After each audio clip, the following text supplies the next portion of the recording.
Hoje vamos falar sobre o muito conhecido livro O Príncipe de Maquiavel.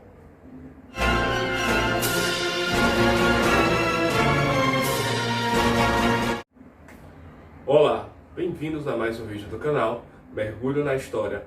Eu sou o Hugo Figueiredo e no vídeo de hoje vou falar sobre esse muito conhecido e muito estudado livro O Príncipe de Maquiavel. Essa é uma versão da editora Martin Claret, tá certo? Ela tem 176 páginas, o espaçamento é um espaçamento bom. Vou passar aqui um barulho. Eita, que barulho, né, agora?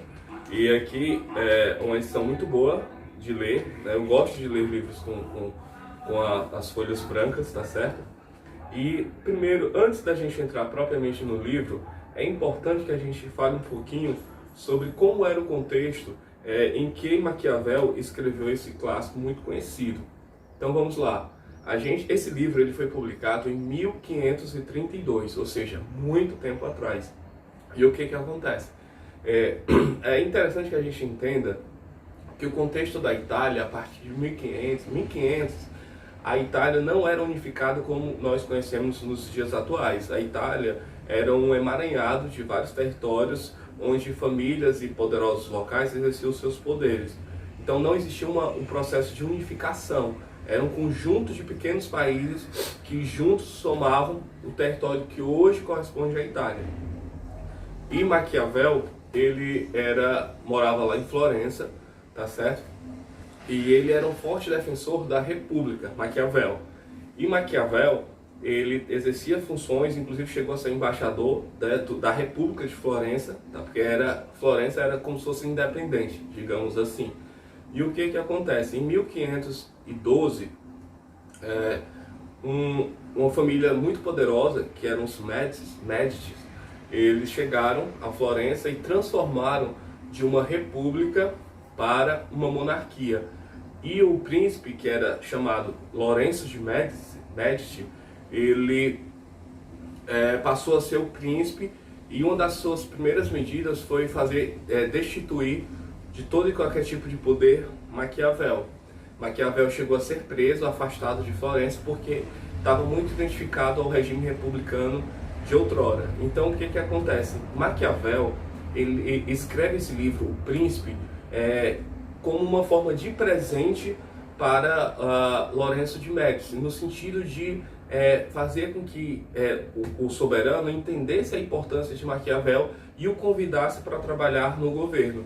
Então, esse livro, O Príncipe, ele é um livro que ele foi elaborado, foi escrito nesse sentido. Maquiavel ele não escreveu esse livro para o público em geral, ele escreveu esse livro para Lourenço de Médici. Lógico que hoje esse livro é muito lido nas universidades de direito, de filosofia, de ciências políticas, porque Maquiavel ele é extremamente pragmático. E ele faz estudos aqui relacionados à força do soberano, como o soberano deveria fazer para chegar ao poder e principalmente como o soberano deveria agir para se manter no poder, que era o mais difícil. É só a gente observar que os soberanos naquela época, ali naqueles estados não unificados da Itália, geralmente eles não passavam mais do que 5 anos no poder. Tamanho eram as disputas internas, conchavos e brigas internas. Então, Maquiavel ele dá esse livro de presente a Lourenço de Médici no sentido dele servir como um manual de conduta que faria com que Lourenço de Médici pudesse se perpetuar no poder, tá certo? Então a gente vai entrar no livro propriamente dito. Eu fiz aqui alguns apontamentos no livro que eu julgo como se fosse a coluna central do livro. Então são passagens que a gente vai fazer a leitura literal desse livro, e então eu vou fazendo a comparação inclusive com eventos que se seguiram depois, como talvez a Segunda Guerra Mundial, outros eventos, e eu vou fazer análise desses trechos, eu vou lê-los e em seguida eu vou fazer análise no sentido da gente fazer um estudo mais profundo dessa obra, O Príncipe de Maquiavel, tá certo? Então vamos lá, só lembrando, se inscreve aqui no canal, tá certo? Ativa as notificações, isso é muito importante aqui pra gente, tá certo? Primeiro, logo na primeira marcação que eu fiz, fala assim: mas quando se conquista uma província com língua, leis, costumes diferentes, são grandes as dificuldades a vencer, sendo necessárias boa sorte e muita habilidade para mantê-la. Um dos meios melhores e mais seguros é fixar-se na província o novo governante. Então, Maquiavel fala que uma das formas de controlar uma província que você anexou ao seu território é que o príncipe ou o soberano fosse morar lá nesse local. Assim ele poderia acompanhar de perto as mudanças que lá ocorriam e ficar muito atento a qualquer tipo de processo de revolução ou de insatisfação. Assim, vendo de perto, ele poderia tomar as medidas necessárias.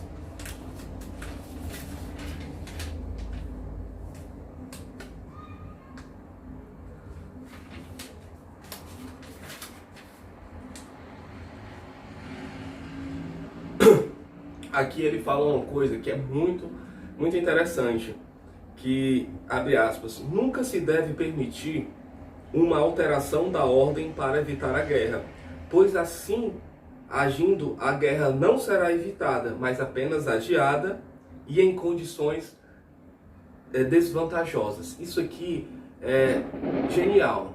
Isso aqui, os países aliados como a França, a Inglaterra, eles não perceberam isso, e aí eu faço uma conexão com os eventos que antecederam a Segunda Guerra Mundial. Então, quando Hitler ele anexou territórios da Áustria, da Tchecoslováquia, de outros territórios, os países acreditavam que Hitler se daria por satisfeito e achavam que poderiam evitar a guerra. Mas não foi isso que ocorreu. A guerra acabou se tornando inevitável e eles disputaram essa guerra em condições mais desfavoráveis. Isso aqui é a aplicação real dessa teoria que Maquiavel tinha escrito já em 1532. Então, se a guerra for inevitável, você tem que travá-la em um momento onde as condições sejam favoráveis a você e não em condições desfavoráveis, porque aí se tornará muito mais difícil você conseguir o êxito. Ele fala aqui que é muito importante que o soberano ele não permita com que forças dentro do Estado eles se tornem muito poderosas. E aqui ele critica o que ocorreu na França, onde a Igreja Católica se tornou muito forte, fazendo, na visão de Maquiavel, um peso ou um problema para o Estado. Então ele diz que o soberano, que o príncipe deverá controlar essas forças que surjam dentro do seu Estado.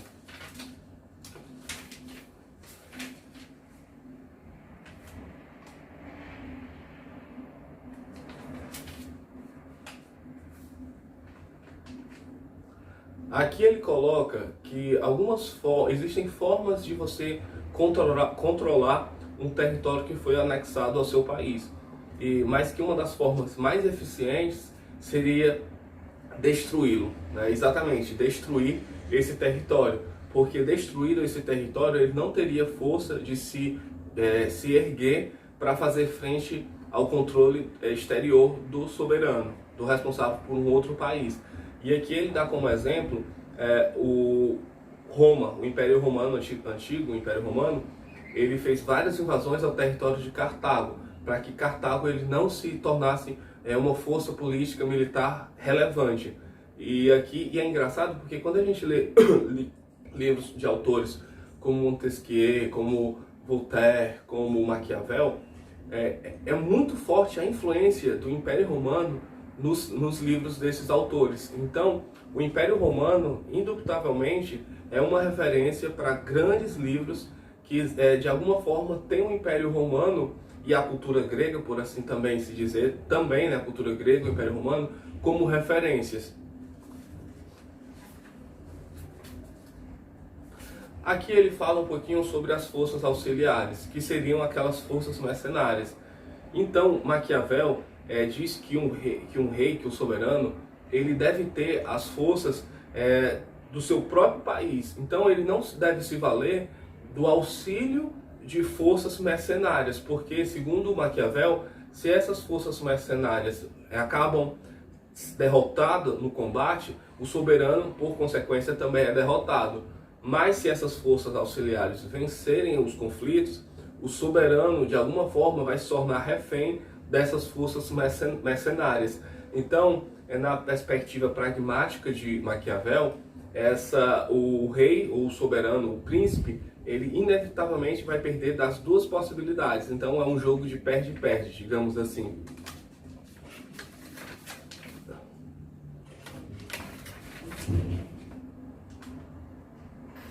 Ele fala da importância do rei não ter muitos pensamentos além da preocupação com a guerra, com a política.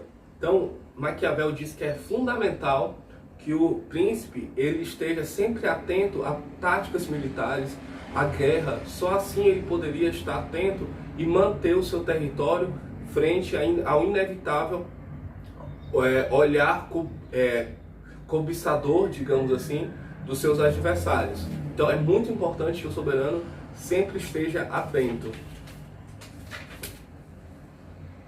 Pronto, essa parte aqui é uma das partes mais importantes do livro. Então, assim, Maquiavel ele faz análises que pode ser colocada sob a perspectiva da guerra, da política, mas que refletem de alguma forma até conceitos relevantes para as relações interpessoais, sem ser no cenário entre estados. Tem um aqui que ele coloca que eu acho interessante. Quem quiser praticar sempre a bondade em tudo o que faz, está fadado a sofrer entre tantos que não são bons. Logo, é necessário, portanto, que o príncipe que deseja manter-se aprenda a agir sem bondade, faculdade que usará ou não em cada caso, conforme seja necessário. Então, o que Maquiavel ele quer dizer aqui? Que o príncipe ele não deve estar preocupado em ser sempre bom, mas ele deve saber não ser bom quando a situação assim demandar. Então, eu não sei se Maquiavel, quando ele escreveu um pouquinho esse aqui de alguma forma me remonta um pouquinho do conceito platônico do que seria justiça, mas eu não vou entrar aqui nas teorias platônicas para não fugir do assunto, tá certo? Outra página aqui que eu acho muito interessante é sobre o príncipe, sobre ele controlar as finanças públicas. Então o que acontece? Ele fala que é importante, abre aspas, é mais sábio, portanto, ser conhecido como miserável, se referindo ao príncipe, uma desgraça que não provoca o ódio, do que ser necessariamente fama de voraz, gastar as finanças públicas, que além da desgraça do ódio, provoca a ruína. Entendeu? Então Maquiavel ele parte do princípio de que o príncipe ele deve saber controlar os gastos das finanças públicas e não se empenhar pelo sentido de fazer bondades com dinheiro público, porque ele vai arruinar o seu império e fatalmente vai ficar sozinho, fraco, abandonado e vai perder o seu governo, tá certo?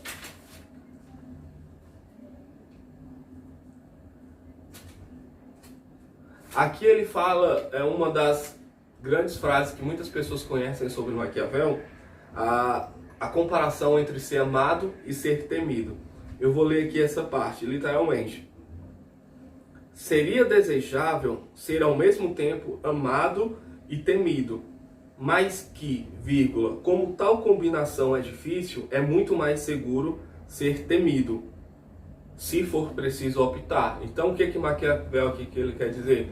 Que é importante também ser amado, mas se não houver como conciliar, é preferível ser temido.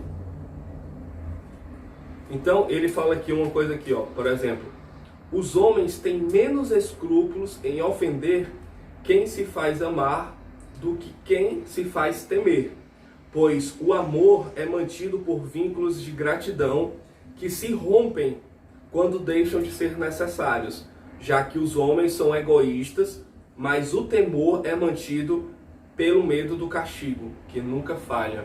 Então o próprio Maquiavel ele explica por que é preferível ao príncipe ser temido do que ser amado. E essa frase aqui, para mim,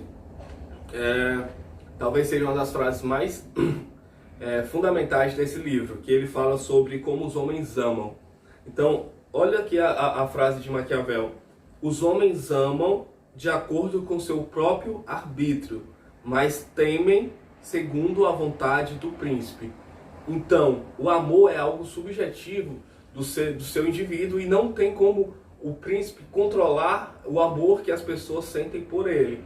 Mas o ódio, de alguma forma, tá sob o controle do príncipe. Então, se o príncipe adotar determinadas medidas, ele vai se fazer temido, ao passo que ele não tem como ter a certeza de que vai ser amado. Então, logo por isso, é mais seguro ser temido do que ser amado.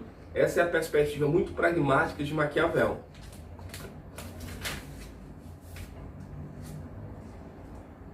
Uma coisa que Maquiavel ensina ao príncipe através desse manual, né, que esse livro, o Príncipe, ele, na verdade é um manual de conduta para o soberano. Vou passar esse barulho.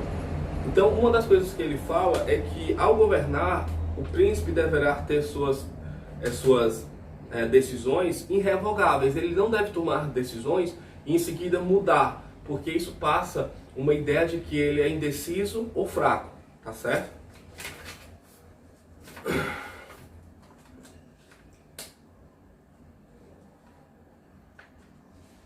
E aqui ele fala uma coisa que é interessante. Note-se que o príncipe nunca deve aliar-se a alguém mais poderoso para causar danos a um terceiro, a não ser quando obrigado. Por que Maquiavel ele coloca isso?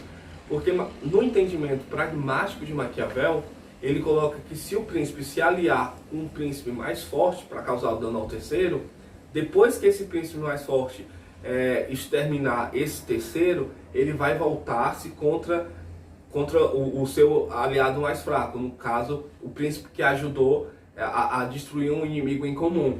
Então, o príncipe deve ter muito cuidado quando prestar o auxílio a um príncipe mais forte, e aqui ele coloca da perspectiva militar, tá certo?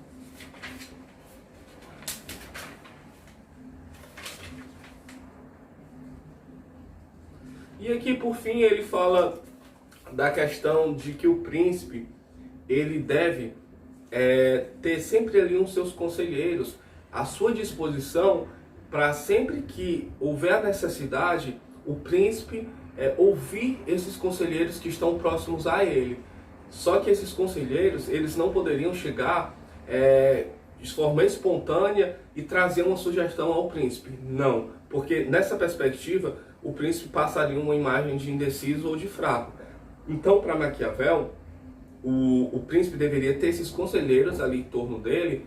Então, caberia ao príncipe provocar esses conselheiros e tomar decisões, tá certo? E no momento que o príncipe fosse decidir, ele se afastasse dos conselheiros, ficasse sozinho, o príncipe ficasse sozinho, e a partir daí ele fizesse um processo de reflexão e pensasse as medidas mais eficazes que ele deveria tomar. Não caberia ao príncipe estar ouvindo pessoas ou sugestões de vários tipos de pessoas, porque isso passaria uma imagem, repito, de inseguro, de fraco. Então seria muito prejudicial à construção da sua imagem, tá certo? Então aqui, nesse momento a gente passou, né, algumas frases, alguns ensinamentos desse livro, O Príncipe, de Maquiavel.